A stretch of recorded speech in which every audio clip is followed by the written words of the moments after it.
Street presence. Okay, a 10. I mean, come on. I know you hated the Veyron so much. But with the changes to the headlights, the wheels, the wrap that we did, Yeah, it looks I like amazing. the car a lot more now, the way that it looks, the clout that it brings. I think that this is probably a 7. I would give it a 9. Would you? 7? 7? Are you kidding me, bro? Street presence. A Bugatti Veyron's street presence is not a 7. No offense. It's gotta be a 9 or a 10. It has to be. It has to be. I'm sorry. I'm sorry. So, the Hamilton collection. Okay. This is the one we're going to watch, people. Alright? 2 Bugattis. A Chiron and a Veyron. Very, very amazing, awesome, cool cars. And he is going to review both of them. So, which one does he like better? What do you think? If I had to venture out and say, I would say, let's see, I would say he might pick the Veyron. He might like the Veyron better than he likes the Chiron. It's just because that car has so much character. Like, the Veyron was so special when it came out, and it's still special. It holds up. In performance, looks, it's timeless. It's a wonderful car. So, I would probably say he might actually end up, at the end of the video, saying that he likes the Veyron better than the Chiron. But I don't know. I haven't seen the video, so, I mean, I've seen half of it, but not all of it, so I don't know. Let's watch and find out. Versus their Bugatti Veyron. My first observation is that this looks like the Chiron's dopey little brother. Doesn't it? It's so messed up. An element of that is true, but the car is so beautiful in its own right. I know, and I do love the car, and we're going to go over a lot of the awesome features, and we're going to rank and see which one of these is actually better. And I do want to point out that value is going to be a very important calculator in this comparison. So you could buy literally 3 of these. Yes. To 1 Chiron, or 4 if you're getting a Super Sport in Steve's case. Indeed. Should we go for a ride? Let's do it.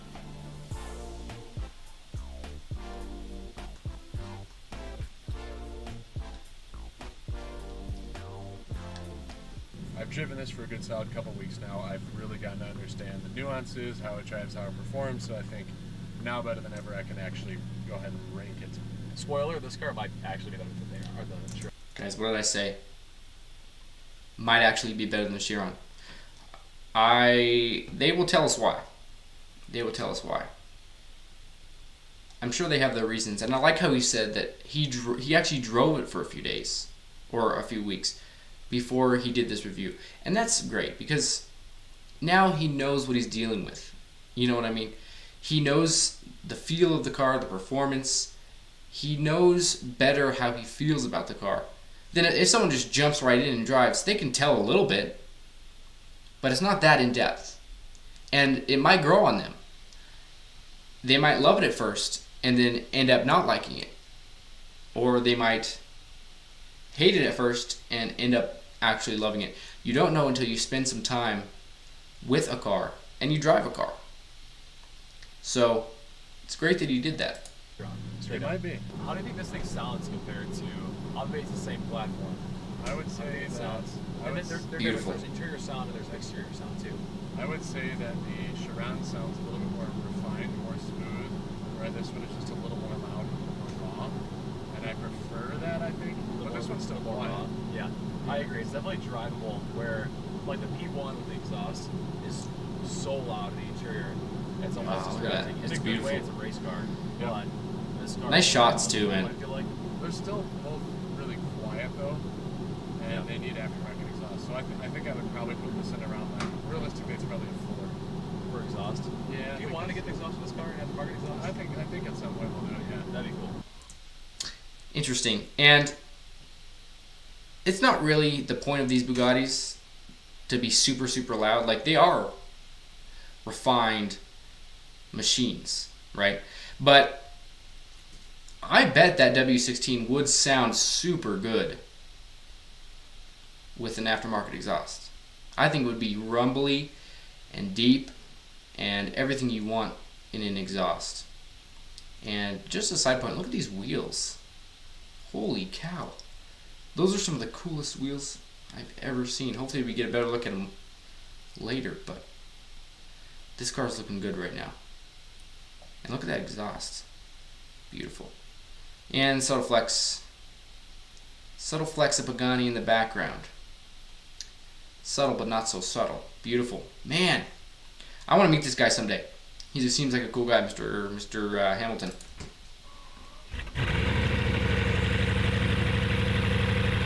That sounds great. Acceleration. Obviously, the Chiron has 500 more horsepower than this car does. So there's kind of two parts to that. It's like 0 to 30 is actually not great on the Bugattis, but 0 to 100 it keeps up with anything else. The Plaid, maybe not the Rimac Nevera, but I would say it's not quite as much horsepower as the Chiron, but this one's probably still a good, I don't know, correct me if I'm wrong, but I'd put it at like a 7. I would agree with you there. Okay. That's not bad. 7 for acceleration. I mean, think about it. How old is this car? It's got to be in the teens, almost 20 years old. And it holds up against the Tesla Plaid. At the top end, of course. That's impressive. So, yeah, if you have $1 million lying around, I mean, yeah, man. Buy one of these instead of a Tesla, okay? You'll have more fun, trust me. Comfort. This versus the Chiron. I do want to mention for a 2006, this is a 10, like, Yeah. right? Because we're comparing this against what we've driven and what we know in The 2020. fastest modern car in the world. Yes. For a good period of Up time. to that point, yes. Yeah, no, this one squeezes the sides a little bit more, but I like the interior. That's brown, I guess you would say. It's brown. Some people would say this is red, but it's not. It's brown. But it looks really good. I like the seats. They look pretty comfortable. I mean, you never know until you sit in them for a long, extended period of time. But, you know, for a Bugatti, what more could you want, man? it's still more comfortable than the vast majority of cars that I've got. I think I'd put this one at like a 7 for comfort. Wow. Yeah. I would agree.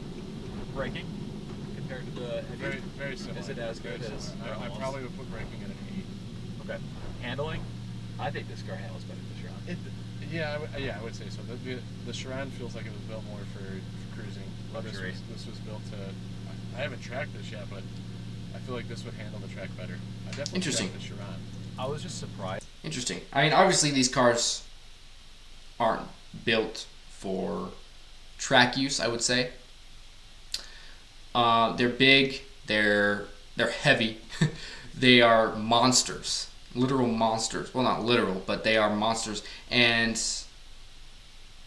it is sort of surprising to me, though, that this car, a 2006, has better handling to them, they think, than the newer Chiron. So, interesting. I Just just a side think point. of Bugatti. I don't think of handling unless we're talking about pure Yeah. sport. Yeah, It's exactly. Heavy But and it's- all-wheel drive, which ultimately affects the way that it handles. That's true. Exactly. Like you wouldn't think it would handle. There we go. There's a shot of the wheels. That is beautiful. That black and white is perfect together. Perfect. Oh my goodness, man. I need to meet this guy. Mr. Hamilton, please let me drive this Bugatti. I will thank you for the rest of your life and my life. This thing is so incredible. Handle well, in my opinion, for what Yeah. it is. Yeah, But yeah. I think it does. I think it handles like the 7. I don't know. Yeah, that's It's nimble. They're just swinging the car back and forth through the road. Aiden's like, what the hell? Yeah, that'd be crazy if you saw that driving next to you or in front of you, a Bugatti just. You'd be like, what the heck is this man doing? He's thinking rollers right now. General drivability as a daily. Like, it's like realistically, you Yes. daily. Yeah. Daily driver is so realistic for this car. Yeah, of course. Drive it to work, man. Drive it to your 9 to 5. Yeah, no problem. No problem at all, man. Just daily this weekend. And that's where Bugattis thrive. in my Daily the opinion. Chiron, exactly. This one's definitely hard to get out of compared to the Chiron, and at my age, that's important. but like all of them You're are. not even 40, and you're like at my age. I know, right? This one. He's not that All of old, the man. super What the heavy heck? cars are difficult to get So Yeah. taking that out of consideration, the Bugattis are literally some of the best duties. I would say, like, if you didn't know this was a well over $1 million car and you just sat in it and you knew it was a two-seater, I would say this drives really nice. Yeah. It doesn't have modern amenities like Bluetooth. That's the next. Yeah. Is that, do we? Modern amenities. Yeah, but I mean, Bluetooth is nice, but if it has an auxiliary port, then what else do you need? I'm sure it has that, right? 2006 should have that. We're ranking. That's a separate ranking as far as Right. So Maybe not actually. So eliminating that, just general drivability and smoothness, and because it's quiet, smooth, handles well, but isn't over the top. I'd say this is like a solid 8 actually for daily Huh. drivability. Yeah. Okay. I would agree. It's amazing. Within the realm of supers and hybrids. We'll jump into user interface, obviously, Yes. which is lacking because it's from 2006. Like, Yeah, so you this get what one- you pay for. This one's bad. It's not super responsive. It's slightly confusing. It has a seat where, like, even for its time, auto manufacturers were coming out with a touchscreen and other stuff. I would give it like a 3. A 3. Street presence. Street presence. Okay, a 10. I mean, come on. Oh, I hit mute. Ding. All right. I know you hated the Veyron so much. But with the changes to the headlights, the wheels, the wrap that we did, Yeah, it looks I like amazing. the car a lot more now. The way that it looks, the clout that it brings. I think that this is probably a 7. I would give it a 9. Would you? 7? 7? Are you kidding me, bro? Street presence. A Bugatti Veyron's street presence is not a 7. No offense. It's got to be a 9 or a 10. It has to be. It has to be. I'm sorry. Veyron's like the all-time. Not really. Like the strike drop. So what would you call the Chiron SS? That's a 10. When you're talking about let's do all of the cars on This the guy road, knows. Yes. and you see this, and then the street light, traffic of all normal cars, this is a 9. A Chiron SS would be a 10. An Apollo IE. We should put it at an 8 then. All right. 8. Okay.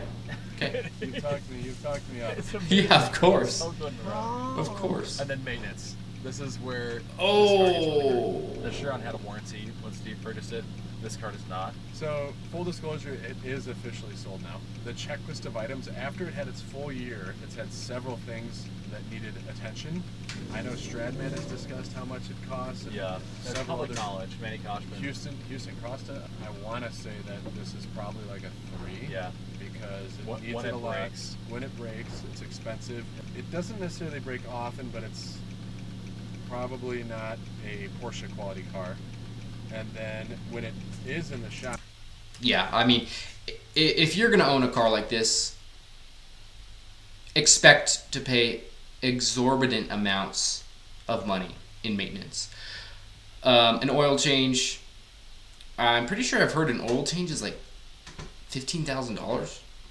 A tire change for all three is like $25,000. Like, you're spending bags and bags of money every time you take this to the shop. And it's not just any regular old shop, obviously. So yeah, this car is not going to be very friendly when it comes to maintenance. And so they ranked it a 3, and I agree. I actually might put it lower. Yeah, that's a ton. it's been there for months. I think James's Veyron was in there for 3 months. Yeah, or he was something, saying right? it was like I think it was there for 180 days out of the past 220 or something. Wow. All right, now the Chiron. That car is beautiful. That car is beautiful. Look at it. Look at that thing.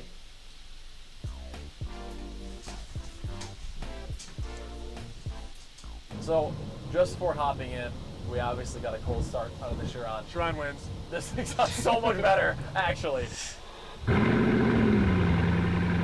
Oh my God. No, Outside, you know. I think that's where you segregated outside and inside. Like outside, I think this sounds better. Inside, it's much quieter. When the second to the turbo sits and you Yeah. get the blow-off noise, besides the Pagani, there's not another car that sounds like this. Very true. Are we ranking exhaust first? Sound, yeah. General. Sound, okay. I think for sound, he's going to put it pretty low because he has some really loud exhaust. aftermarket exhaust cars. He has obviously Ferraris; they sound amazing. McLaren sounds pretty good. He has Lamborghini. I think for this, like you said, this one doesn't have aftermarket, right? I think he's gonna put it 4. What did I give the Veyron? Do you remember? I didn't write it down. I don't remember. I should That's have. probably a good thing. I That's know. probably a good thing. I think I want to put this one at I gotta say like a 5. Oh, come on. Like 6. But it's The W16 quiet. is so unique though. True. And under load, this thing sounds. Oh my God. Like, the beauty and the presence of this car is unmatched. It's unmatched. Crazy. It's so deep. The Alright, tone. I'll put it at 6. It deserves a You 6. talked me into it. Acceleration is a 10. It is. It's not though. 0 to 30, it's not. But general, Yeah, but overall, and also, you've seen it in our videos. We can't launch this car. When And this other car, people have had problems too with it. It's not just us. Yeah, I mean, listen, you're not going to have instant power and torque like with an electric car in a regular gas engine like this. I mean, I say regular gas engine, but a W16, any engine, you're going to have a little bit of lag, and then it'll kick in, of course, and launch you. But it'll be after a little bit. It won't be instant like a Tesla. But that should count. Like, you shouldn't count just from stop, because when are you gonna drag race this thing? You're probably gonna be rolling and accelerate most of the time. You know what I mean? That's the car. But this car doesn't launch, and the couple times we did get it to launch, Yes. the acceleration was brutal. See, if you take this a quarter mile, it just beats a Plaid, so you can't give this a 10. The Plaid was the fastest accelerating car in the world. But it's not anymore. So this thing is beat by the Rimac, which is coincidentally by the same It's a owner. 10, so you won't put this a 9? Because that's a 10 and I've driven it. It has to be a 9. All right. I would agree that it's a 9. If not only because you can't really say anything is a 10, can you? I mean, the Rimac is the fastest accelerating car right now, so you can say it's a 10. But I bet before long, that'll have to come down a couple numbers as well. Maybe 1, maybe 2. Holy cow.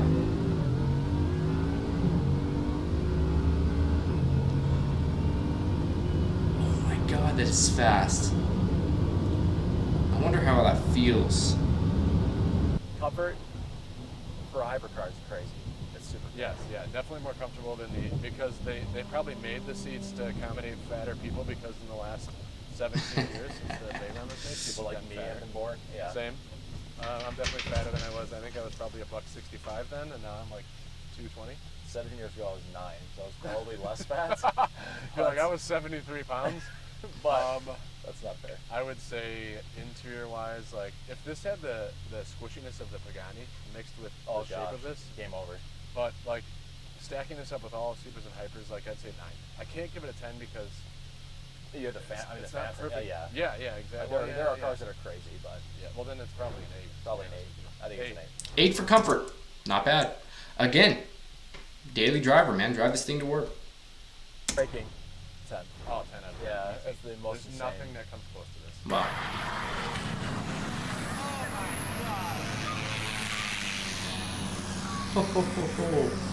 Holy cow. Yeah, nothing. This car's gonna blow the Veyron out of the water. It is, No, it is. come on. It's so much better, but also it's 3 times the price. We got to do the 3 times the value calculation. Yeah, you can't rate it just on value. I mean, if that's how you're gonna rate it, then of course you're going to have the Chiron ahead. But take everything into consideration, okay? That's all I ask. We will. Value We'll is get there. important. We'll get there. Handling. I think the Veyron handles better than this car, personally. Yeah, this one's definitely built more straight line. But I've heard. Beautiful. We have a friend who has a Pure Sport that he does autocross, and he said that he set the record for autocross in that car. That heavy. It's not a GT4. It's not a Miata. So like, the Pure Sport is obviously the handling variant of the Chiron. This car's not made to do that. This car's made to go fast in a straight line. So handling, I'd say 5. Okay. General daily drivability, This thing is untouchable very solid. for a hypercar. It's insane. Yes. For a hypercar, this is a 10. If we're just comparing against hypers and not hypers, like if you include my Urus, which is a supercar that's very comfy and I really enjoy it, like I would say this is probably an 8. Yeah, I'd say this is an 8. User interface. Not bad. It's actually not the easiest to use, in my opinion. It's very timeless. Yeah, but you get used to it. And that's what I love about the Bugattis. They're timeless. Even the Veyron, like, obviously they didn't have all this technology back then. They didn't have the big touch screens and all this stuff. But you see how timeless it is because they didn't put that stuff in. And even now, yeah, we have all this technology, but think about how fast it's progressing. In 10, 15 years, we're going to look back at the screens in the cars that they have today and be like, oh, what were they even thinking?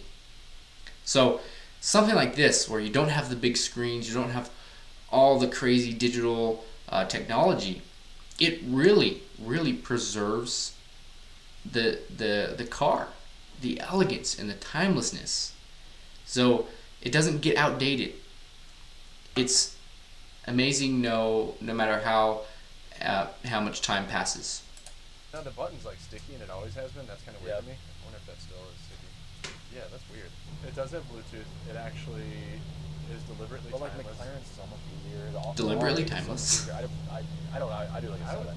Yeah, that's what I was going to say. So we're at 7. Not perfect, but also it doesn't have CarPlay. The new Wire has CarPlay. That's a game changer. Street preference. This one's like probably 9. Yeah, I'm trying to think if there's.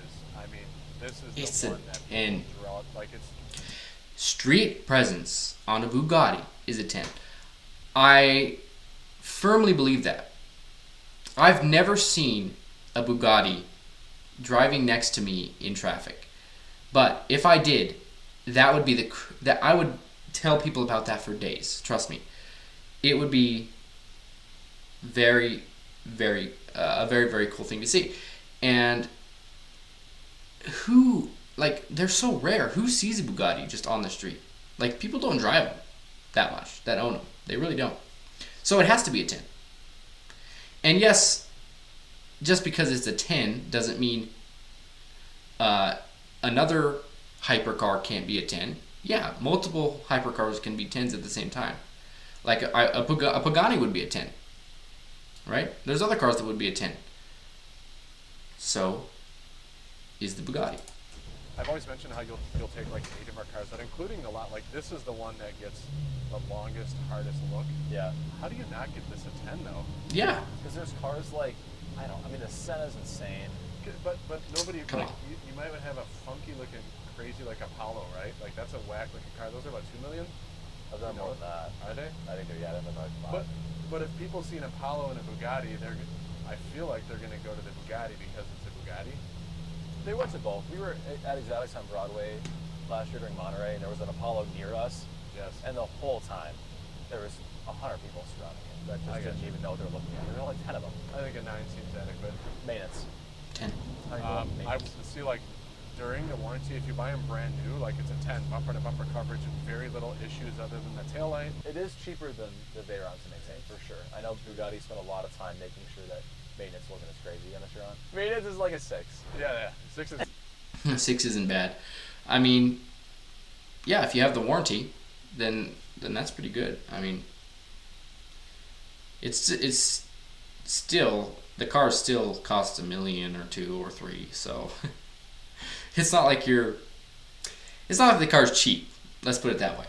But maintenance wise, no, honestly, when you said 7 last time, like it was in my pretty good apparently. head about to be delivered. I was spot on with the 6 too. All right. 100% with you. This might be the last time you see this car. This actually will be the last time ever you see this car on the channel. Yes, I promise. They're selling it. Unless this thing falls apart, because we're doing a small checklist of repairs, and that's why I can answer that maintenance question honestly. We did the PPI, had the checklist.